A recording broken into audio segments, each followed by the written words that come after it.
Hello, career TV में आप सभी लोगों का स्वागत है।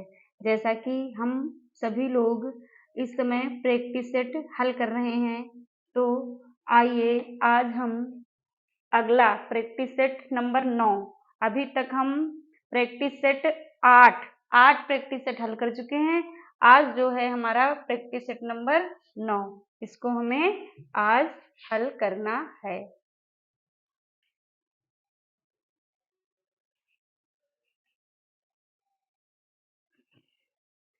देखिए, हमारा जो प्रश्न है, शुद्ध वाक्य का चयन कीजिए।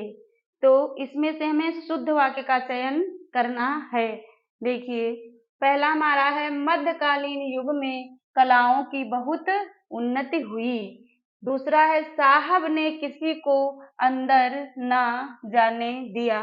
तीसरा है, इस मोहन की आयु 20 वर्ष है।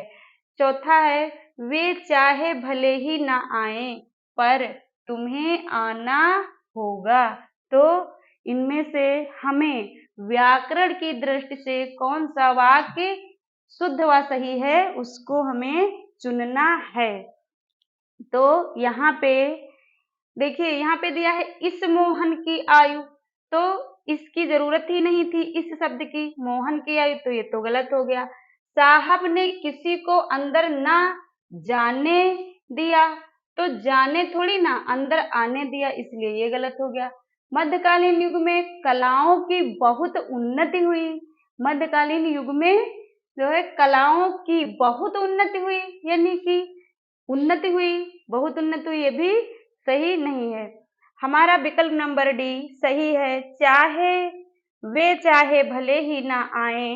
फिर देखिए यहाँ पे आपका ये अर्ध विराम भी लगा हुआ है, अल्प विराम।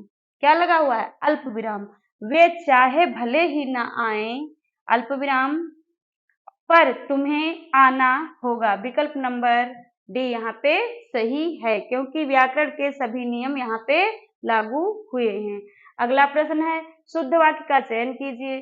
तो देखिए, इस ग्रंथ का निर्माण तुलसीदास ने किया। अगला हमारा है, समाज की वर्तमान दिशा चिंताजनक है। मैंने तरह तरह के रेशम के कपड़े पसंद किए। तरह तरह के, और रेशम के तरह तरह के भी दिए हैं, और क्या दिया है? रेशम के भी कपड़े पसंद किए, तो ये वर्तनी हमारी वाक्य गलत है। तुम्हारी दृष्टि तुम्हारी पुस्तक पर होनी चाहिए। अब देखिए, तुम्हारी तुम्हारी 2 बार यहाँ पे जो तुम्हारी तुम्हारी शब्द है 2 बार प्रयोग हुआ, इसलिए ये क्या है? व्याकरण के नियमों के अकॉर्डिंग ये गलत है। फिर आपका सही जो है वो क्या हो जाएगा? समाज की वर्तमान दशा चिंताजनक है। समाज की वर्तमान दशा, तो क्या दशा होगी वर्तमान? चिंताजनक, ये भी गलत है। सही वाक्य आपका है, इस ग्रंथ का निर्माण तुलसीदास जी ने किया। विकल्प नंबर ए सही वाक्य है। अगला प्रश्न है, धात्र धात्री शब्द युग्म का सही अर्थ विकल्प से हमें निकालना है, धात्र और धात्री। तो देखिए, धात्र माने क्या होता है? बर्तन या माता। यहाँ पे आकाश है कि धरती है, तंबाकू है कि रस कलश है, झंडा है कि धारण करने वाला शब्द। तो यहाँ पे देखिए, ये हमारे जो शब्द हैं ऐसे हैं कि इन्हें हमें अर्थ पता होना चाहिए। तो देखिए, यहाँ जो पहला आपका धात्र है, इसका अर्थ है बर्तन, और धात्री का अर्थ है हमारी माता। तो विकल्प नंबर ए यहाँ पे सही है। धात्र का अर्थ क्या है? बर्तन, और धात्री हमारी माता। अगला हमारा है, नौटंकी या नौटंका शब्द युग्म का सही अर्थ क्या है? तो देखिए, ड्रामा या अभिनेता, लोक नाट्य या अत्यंत हल्का, संगीत या धूर्तता, दिखावा या पहचान। तो ये जो नौटंकी है, तो ये तो आप जानते हैं नौटंकी किसे कहते हैं? नौटंकी जो है लोक नाट्य, और नौटंका है अत्यंत हल्का। नौटंकी जो है इसे एक रंगमंच पे प्रस्तुत की जाती है, और उसको समाज के सभी लोग देखते हैं, इसीलिए क्या है, लोक नाट्य है नौटंकी। और नौटंका जो है अत्यंत हल्का है। अगला हमारा जो प्रश्न है वो है परिसद्ध और परिसिद्धित शब्द का सही युग्म चुनना है। तो देखिए, परिसद्ध क्या स्वीकृत या त्याज्य है, सदन या संचालन है, परिषद का सदस्य या खींचा गया, कि परिषद या पदाधिकारी। तो देखिए, परिषद का मतलब है परिषद का सदस्य और परिषिक्त का मतलब है सींचा गया। विकल्प नंबर सी यहाँ हमारा सही है। अगला प्रश्न है प्रतिकूल। अगला प्रश्न क्या है, प्रतिकूल और प्रतिकूला शब्द का सही अर्थ यहाँ पे हमें चुनना है। तो प्रतिकूल क्या विरोधी या विरोधाभास, या प्रतिद्वंदी सहयोगी, प्रतियोगी या वियोगी, विपरीत या सपत्नीक। तो देखिए, ये हमारा है प्रतिकूल। तो प्रतिकूल का मतलब होता है क्या, विपरीत, और प्रतिकूला का मतलब है सपत्नीक। तो हमारा विकल्प नंबर डी यहाँ पे सही हो जाएगा। अगला प्रश्न है जिस पत्तल में खाए उसी में छेद करें। जिस पत्तल में खाया, यहाँ पे हो जाएगा खाया, थोड़ा सा मात्रा यहाँ पे मिसप्रिंट हो गई है। जिस पत्तल में खाया उसी में छेद करें, या छेद किया, ठीक है, कुछ भी, तो करे नहीं हो जाएगा करें। तो इसका हमको सही अर्थ निकालना है कि दुष्ट स्वभाव का होना, या अपना काम निकाल कर अर्थ न रखना, या स्वार्थी होना, या कृतज्ञता करना। तो जिस पत्तल में खाया उसी में छेद किया, तो क्या हो जाएगा, इसका सही अर्थ हो जाएगा विकल्प नंबर डी की कृतज्ञता करना। अगला हमारा प्रश्न नंबर 58 से 61 तक, यहाँ पे हमको इस वाक्य को पढ़ना है और फिर इन विकल्पों से इस वाक्य में जो रिक्त स्थान दिया है उसको पूरा करना है। तो आइए देखते हैं। भारतीय दृष्टि आध्यात्मिक है, जबकि पाश्चात्य दृष्टि का आधार कैसा होना चाहिए, क्या भौतिक की पदार्थवादी, या निरीश्वरवादी, या विभाजन। तो भारतीय दृष्टि आध्यात्मिक है, जबकि पाश्चात्य दृष्टि जो है उसका आधार क्या होगा, पदार्थवादी। क्या होगा, पदार्थवादी। भारतीय दृष्टि जो है कैसी है, आध्यात्मिक है, तो पाश्चात्य दृष्टि का आधार जो होगा वो क्या होगा, वो पदार्थवादी होगा। विकल्प नंबर बी हमारा सही है। अगला प्रश्न है स्वच्छ जल के अभाव में हमें जल पीकर ही प्यास बुझानी पड़ी। तो स्वच्छ जल के अभाव में, अब यहाँ सारी बात की गई है किसकी, जल की तो की गई, लेकिन स्वच्छ जल की। तो आगे देखिए इनमें से कौन सा विकल्प सही बैठ रहा है, दूषित जल, कि तप्त जल, कि शीतल जल, या उष्ण जल। तो क्या हो जाएगा, स्वच्छ जल के अभाव में, यानी कि जब स्वच्छ जल, सही जल हमें प्राप्त ही नहीं हो सका, उसकी कमी रही, तो हमें कौन सा, दूषित जल पीकर ही रहना पड़ा। विकल्प नंबर ए हमारा सही है। अगला देखिए 15 अगस्त 1947 को भारत ने परतंत्रता की जंजीरें तोड़कर प्राप्त की। अब परतंत्रता की जंजीरें तोड़कर क्या प्राप्त किया, परतंत्र था तो परतंत्रता का परित्याग हो गया, जंजीरें टूट गई, तो क्या प्राप्त होगा, तो क्या स्वतंत्रता प्राप्त होगा, या पराधीनता, या स्वच्छंदता, या संवैधानिकता।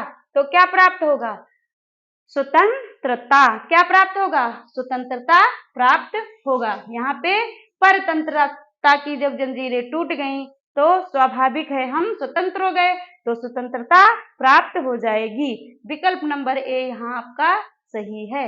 अगला देखिए उसका हृदय इतना कोमल है कि मित्र तो क्या वह अपने को भी चोट नहीं पहुंचा सकता। अब इसमें हमें भरना है, किसको नहीं पहुंचा सकता, सहयोगी को, शत्रु को, या प्रतिरोधी को, या विपक्षी को। देखिए उसका हृदय इतना कोमल है, हृदय कैसा है उसका, कोमल। हृदय कैसा है, कोमल है कि वह मित्र तो क्या, वह अपने, अब मित्र तो कोमल था, अब अगला हमारा शब्द मिल रहा है मित्र।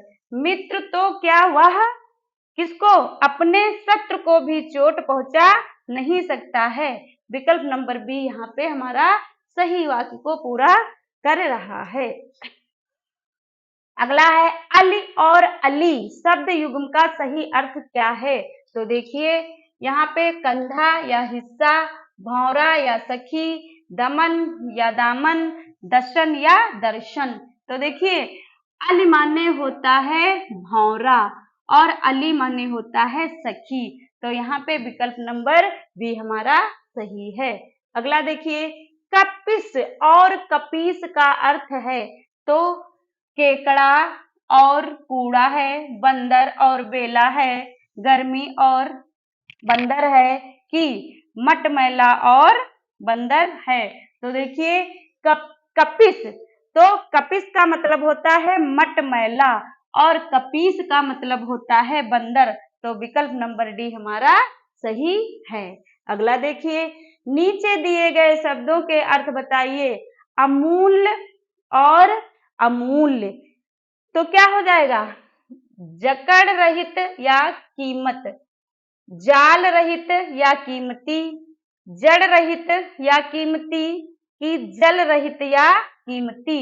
क्या हो जाएगा कि अमूल या अमूल्य। तो अमूल्य माने हम जानते हैं क्या होता है, कीमती, लेकिन कीमती सब में दिया है। अब हमको पता करना है कि अमूल का क्या अर्थ है। तो अमूल का अर्थ है हमारा जड़ रहित। विकल्प नंबर सी हमारा सही हो जाएगा। अमूल मतलब जड़ रहित और अमूल्य मतलब क्या, कीमती। तो विकल्प नंबर सी हमारा सही हो जाएगा। अगला है नीचे दिए गए शब्दों के अर्थ बताइए। जैसे असाध्य और असाधु। तो देखिए आसन और दुष्ट, कठिन और दुष्ट, या कठिन और दुष्ट, या कठिन और दुष्ट। क्या हो जाएगा कि असाध्य और असाधु। तो असाध्य माने होता है कठिन, तो कठिन तो 3 विकल्पों में दिया हुआ है। अब हम देखेंगे दूसरा हमारा जो शब्द है वो है असाधु। तो असाधु माने होता है दुष्ट। तो यहाँ तो दुष्ट गलत वर्तनी में लिखा है, यहाँ तो बिल्कुल ही गलत है, और यहाँ हमारा कठिन नहीं मिल रहा है। तो विकल्प नंबर डी हमारा सही हो जाएगा कि असाध्य माने होता है कठिन और असाधु माने होता है दुष्ट। विकल्प नंबर डी हमारा सही है। अगला हमारा है मुक्तिगंधा। हमारी एक रचना है मुक्तिगंधा। तो मुक्तिगंधा रचना किसने लिखी है, क्या सोहनलाल द्विवेदी ने लिखी है, या बालकृष्ण भट्ट ने लिखी है, या माखनलाल चतुर्वेदी ने लिखी है, कि सियाराम शरण गुप्त जी ने लिखी है।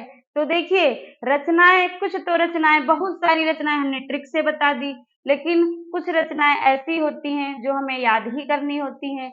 तो ये हमारी जो मुक्तिगंधा रचना है इसको लिखा है सोहनलाल द्विवेदी जी ने। तो विकल्प नंबर ए यहाँ पे सही है। अगला देखते हैं।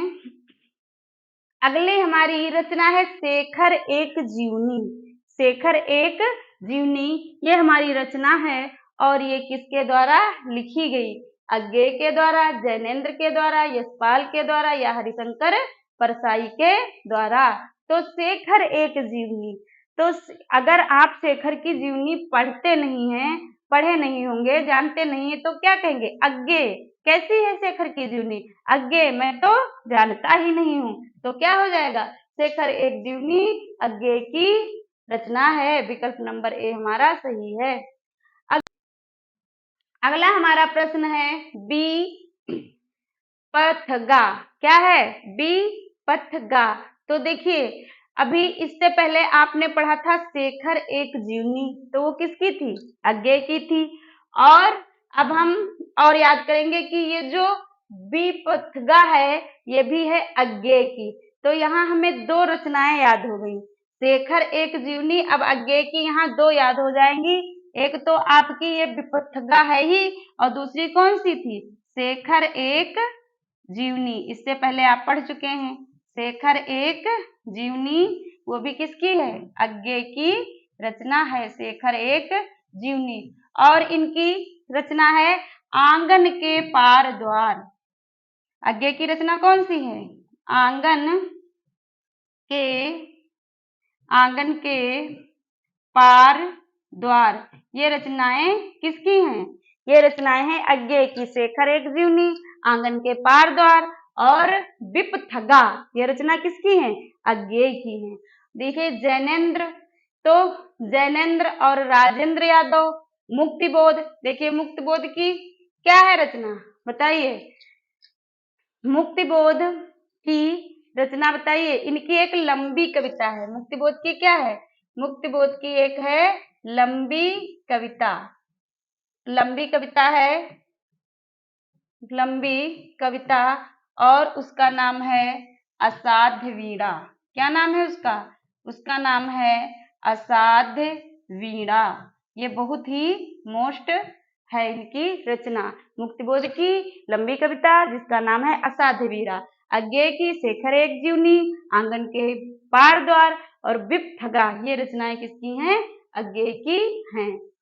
आगे देखिए आंसू, तो आंसू रचना किसकी है, देखिए क्या जयशंकर प्रसाद की है, कि सुमित्रानंदन पंत की है, कि निराला की है, कि महादेवी वर्मा की है।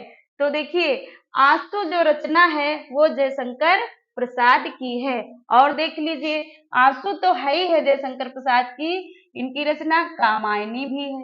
क्या है, कामायनी, कामायनी भी रचना किसकी है, जयशंकर प्रसाद की। और पुनर्मिलन ये भी है, पुनर्मिलन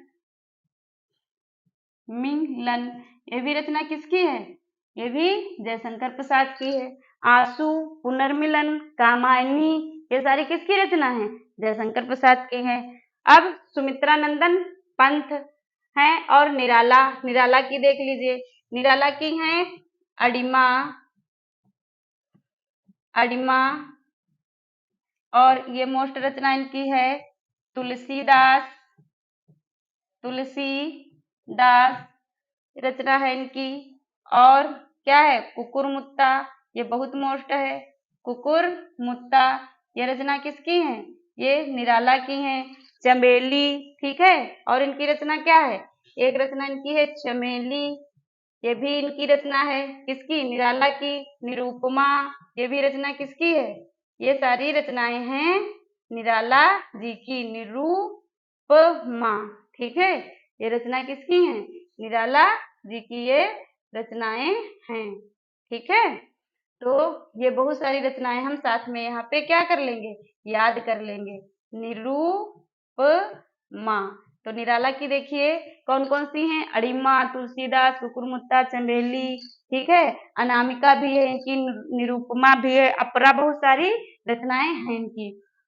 जो मोस्ट थी वो हमने बता दी है। राम की शक्ति पूजा, ये सारी रचनाएं किसकी हैं, निराला की। अब महादेवी वर्मा की, तो ये इनकी भी रचनाएं बहुत सारी हैं। महादेवी वर्मा की कौन, जैसे सांध्य गीत, किसकी, सांध्य, सांध्य गीत। तो जब सांध्य गीत होगा तो ये महादेवी वर्मा की रचना है। अगर आपसे पूछा जाए सांध्य काकली, क्या पूछा जाए, सांध्य काकली अगर आए तो ये किसकी हो जाएगी, सांध्य काकली हो जाएगी, निराला की। तो ये हमें ध्यान रखना है, सांध्य काकली अगर आए तो निराला की है, संध्या गीत आए तो महादेवी वर्मा की रचनाएं हैं। और भी महादेवी वर्मा की हैं, जैसे निहार,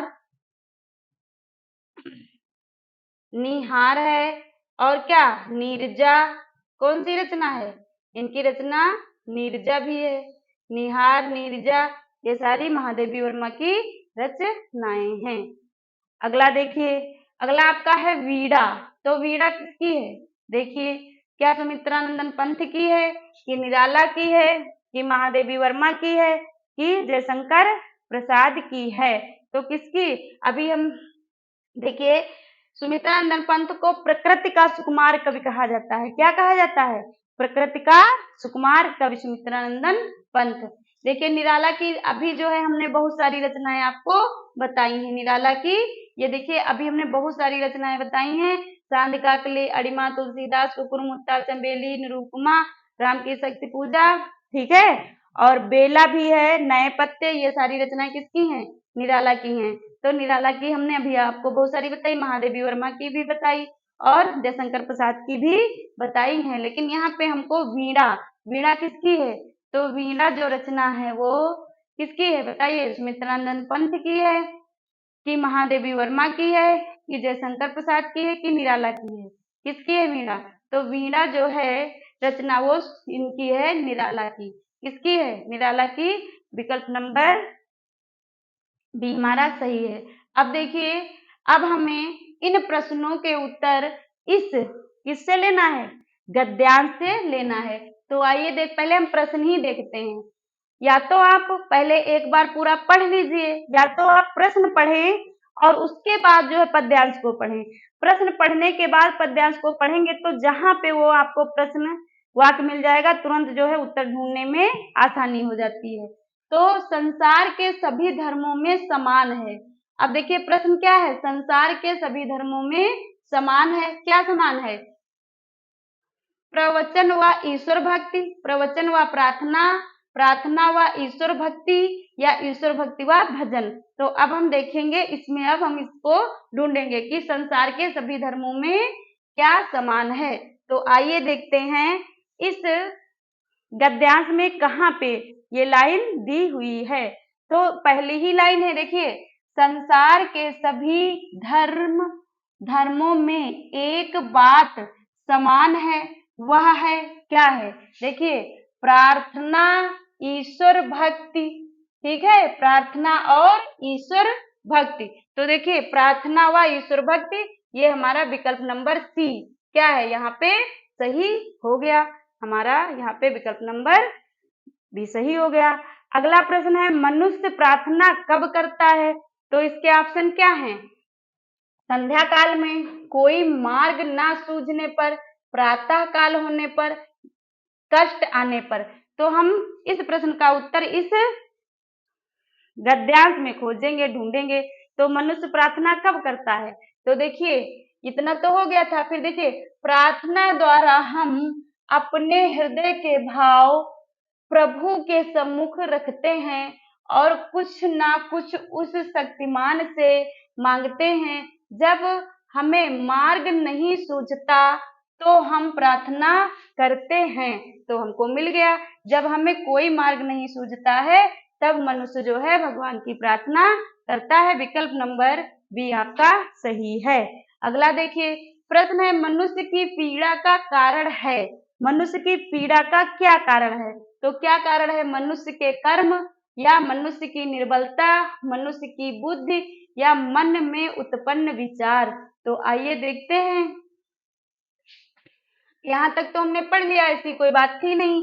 तो प्रार्थना का फल उत्तम हो, इसके लिए हम अपने अंदर हम विचार और एकाग्र मन उत्पन्न करना होता है, क्योंकि चार ही मनुष्य को पीड़ा पहुंचाते हैं।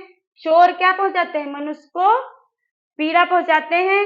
और देखिए हमें प्रश्न है, मनुष्य की पीड़ा का कारण है, क्या कारण है? आइए पढ़ते हैं।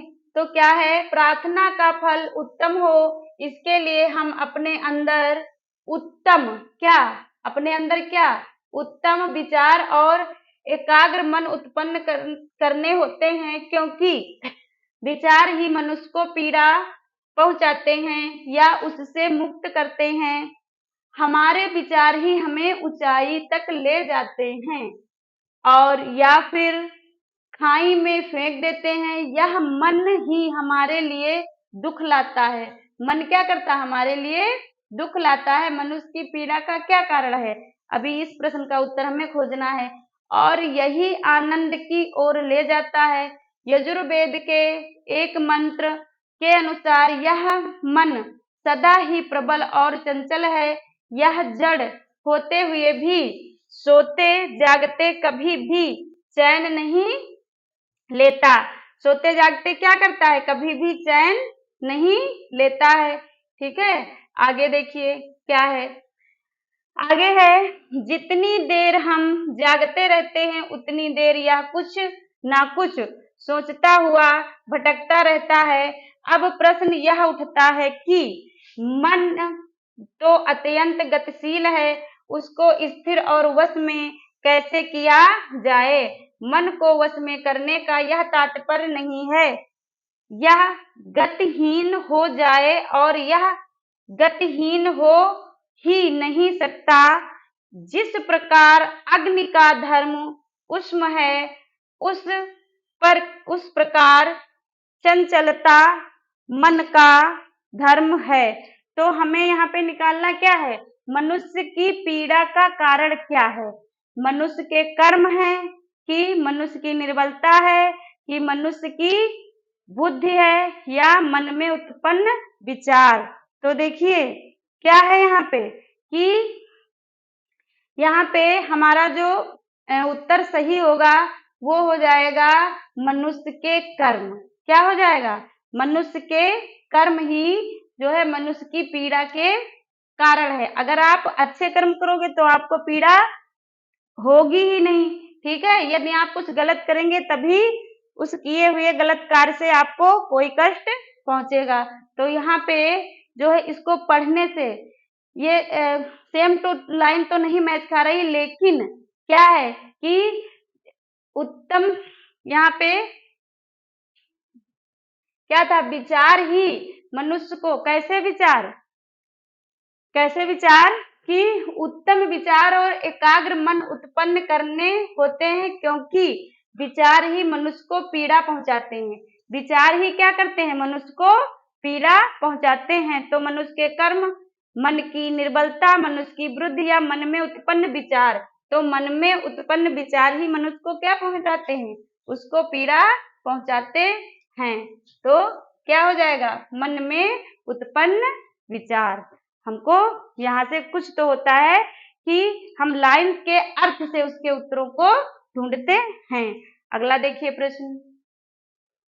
अगला हमारा प्रश्न है, ऊंचाई तक ले जाना और खाई में फेंकना से आशय क्या है। क्या आशय है, तो ये तो लाइन हम पढ़ चुके हैं। ऊंचाई तक ले जाना और खाई में फेंकना आर्थिक विकास व आर्थिक अभाव की आत्मिक उत्थान व पतन, धार्मिक दृष्टि से उत्थान व पतन की बौद्धिक उत्थान व पतन। तो एक बार हम इस लाइन को और पढ़ेंगे। ऊंचाई तक ले जाना और खाई में फेंकना से क्या आशय है। तो आइए हम देखते हैं ये लाइन कहाँ पे दी हुई है। ये देखिए यहाँ पे दी हुई है कि हमारे विचार ही हमें ऊंचाई तक क्या करते हैं, ले जाते हैं, ऊंचाई तक ले जाते हैं, और या फिर खाई में फेंक देते हैं, या फिर क्या करते हैं, खाई में फेंक देते हैं। यह मन ही हमारे लिए दुख लाता है और यही आनंद की ओर ले जाता है। तो आर्थिक विकास व आर्थिक अभाव, इससे कोई मतलब नहीं है। आत्मिक उत्थान या पतन की धार्मिक दृष्टि से उत्थान या पतन बौद्धिक दृष्टि। तो यहाँ देखिए यहाँ पे दिया है, जिस प्रकार अग्नि का धर्म उष्ण है उस प्रकार चंचलता मन का धर्म है। तो यहाँ पे हो जाएगा धार्मिक दृष्टि से उत्थान व पतन। यहाँ पे आपका धर्म से यहाँ पे लिया गया है। एक बार और इसको देखते हैं कि जब हमें मार्ग नहीं सूझता तो हम प्रार्थना करते हैं, किसकी करते हैं, प्रार्थना का फल उत्तम हो, इसके लिए हम अपने अंदर उत्तम विचार और एकाग्र मन उत्पन्न करने होते हैं, क्योंकि विचार ही मनुष्य को पीड़ा पहुंचाते हैं और उससे मुक्त करते हैं। हमारे विचार ही हमें ऊंचाई तक ले जाते हैं या फिर खाई में फेंक देते हैं। तो आर्थिक विकास व आर्थिक अभाव, इससे मतलब नहीं। आध्यात्मिक उत्थान व पतन, धार्मिक दृष्टि से उत्थान या पतन, या बौद्धिक उत्थान या पतन। तो यहाँ पे ये जो ऑप्शन दिए हैं इनमें से सबसे सरल व सही जो है वो क्या निकलेगा, वो निकलेगा आपका कि बौद्धिक उत्थान व पतन से ही जो है ऊंचाई और खाई का सही अर्थ निकल रहा है। अगला हमारा है प्रश्न, यजुर्वेद में मन की कौन सी विशेषता बताई गई है? तो यजुर्वेद में मन की कौन सी विशेषता बताई गई है? स्थिर और प्रबल, प्रबल और एकाग्र होगा यहाँ पे, प्रबल और एकाग्र, या चंचल और प्रबल, या प्रबल और गतिहीन। तो इस प्रश्न का उत्तर आपको कमेंट बॉक्स में देना है और इसी गद्यांश से आपका जो है इस प्रश्न का उत्तर सरलता से निकल आएगा।